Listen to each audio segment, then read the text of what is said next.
যে ফিতা দিয়া টানাটানি, দূরবীন দিয়ে টানাটানি, এইগুলোর রাজনীতি এখন শেষ হয়ে গেছে। ওই চা শ্রমিকদের কাছে যায় কি কয়, বক্তব্য এমন বক্তব্য দেয় মনে করে ইউরোপের একটা বাড়ি বাড়ি দিব। ভোটটা নেওয়ার পরে, ভোটটা নেওয়ার আগে জিলাপি টিলাপি খাওয়াইবো, আর ভোটটা নেওয়ার পরে আর তাদেরকে খুঁজে পাওয়া যায় না। এইগুলা আশ্বাস শুনতে শুনতে মানুষ বিশ্বাস হারিয়ে গেছে, ত্যাক্ত হয়ে গেছে। কথা ঠিক আছে। তবে আমি একটা কথা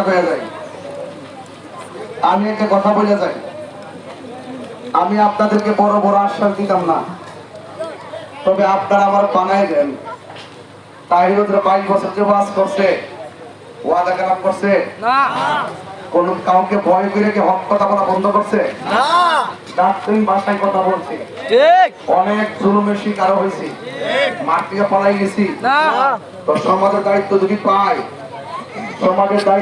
পায়, যারা বলছে যে ওনার বাড়ি ব্রাহ্মণ বাড়ি চিন্তা করছে, উনি এলাকার কি উন্নয়ন করছে, কোন কথাটা এরা আসলে সংবিধান জানে না।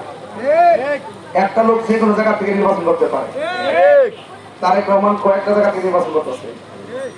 জামাতের আমি বাড়ি হইলে পোলাওরা নির্বাচন করে ঢাকা, অসুবিধা আছে? তো মনে করছে গ্রাম অঞ্চলে মানুষ না, যদি কথাটা খাওয়া যেতে চেষ্টা করে আর কি, এরা সংবিধান সম্পর্কে অজ্ঞ, জানে না। 2 নম্বর হলো, ওনারা বলে তাই হিসাবের কি অবদান আছে এই এলাকার জন্য, এটা তার করেনি বাজান, একটু কথা বলছেন স্যার। যারা কয় আমি মাধবপুর শ্রীলঙ্কারে কি উন্নয়ন করছি, এর উত্তর হইলে আমি তো আগে স্বরাষ্ট্র মন্ত্রী আসলাম, স্বরাষ্ট্র মন্ত্রী আসলাম, আর মন্ত্রী দেখে মনে কাম করছি না, তখন আমার পরে ধরছি আমি কিতা করছি, ঠিক আছে নি? হ্যাঁ, কয়নি কথা নেই। অথচ আমি যদি রাষ্ট্রের প্রতিনিধি হতে না পারি, আমি শুধু মাধবপুর কেন ব্রাহ্মণবাড়িও কি কাজ করতে পারবো?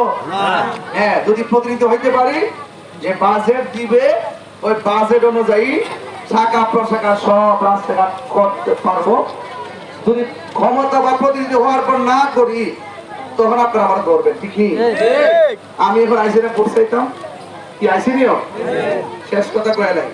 আমি আজকে আসছি আপনাদের ভোট চাওয়ার জন্য। আমি যদি ক্ষমতা পাই, আমি যদি প্রতিনিধি হইতে পারি, আল্লাহর রহমতে কথা দেওয়া যায়, আমার কাছে শিক্ষা প্রতিষ্ঠান, স্বাস্থ্য সেবা, রাস্তাঘাট, কলবার, ব্রিজ, এইগুলো আমার সামনে লাগতো না। আল্লাহ যদি পাশে রাখে এমন ভাবে কর্ম